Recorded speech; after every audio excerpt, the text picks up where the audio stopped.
The moon in Pisces lies beyond words. Its energy confronts us, more than any other, with the central difficulty in learning astrology: how to translate into intelligible forms the capture of totalities and resonances that adopt multiple meanings on concrete planes, but are intuited as a totality on other levels. In Pisces, energy ends a cycle and prepares for the next. Forms are now mere condensations of a continuum of vibratory nuances.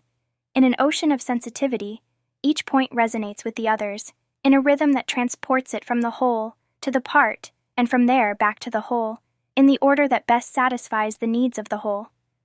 Sensitivity is the central characteristic of this zodiacal space. This implies a surrender, in which the notion of self-defense ceases to make sense.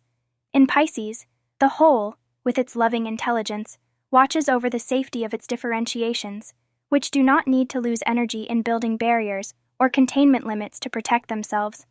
The Piscean quality dissolves all structure to free the energy captured in the tensions and thus allow a maximum capacity to respond to global needs.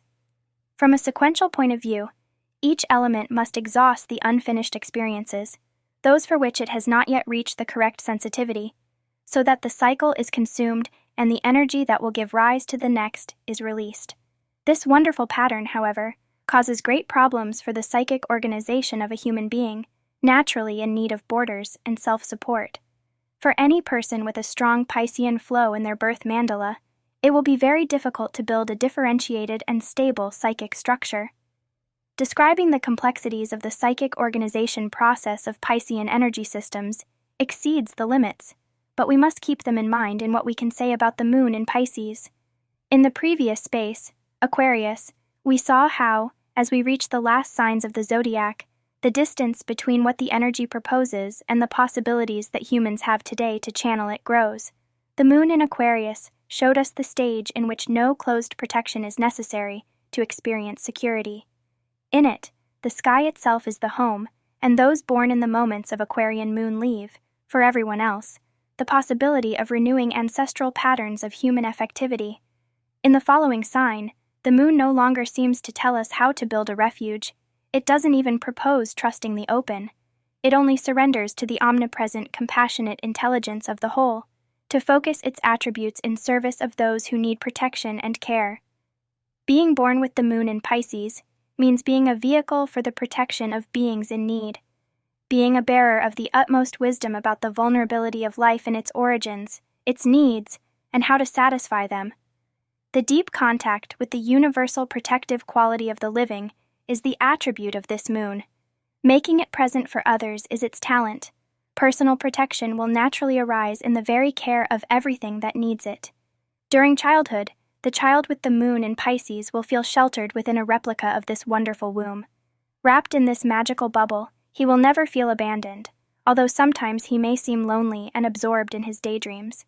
His enormous sensitivity puts him in contact with all kinds of subtle perceptions in relation to places, plants, little animals, stones, or the landscape.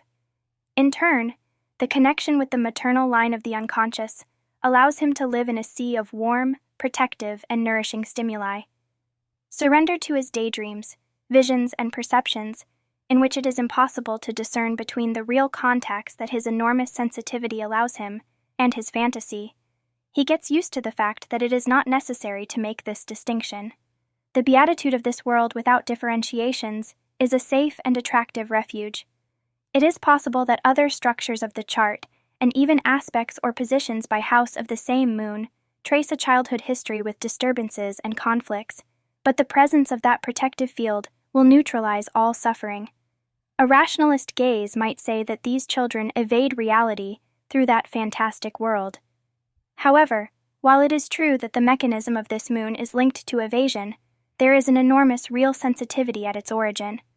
There is a prodigious contact with the living and with individual and collective unconscious levels, as well as an oniric world of great richness, where the difference between what is captured and what is imaginarily constructed is impossible to establish.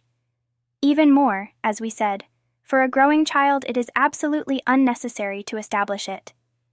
One thing is evasion, and another, very different, is the reluctance to discrimination.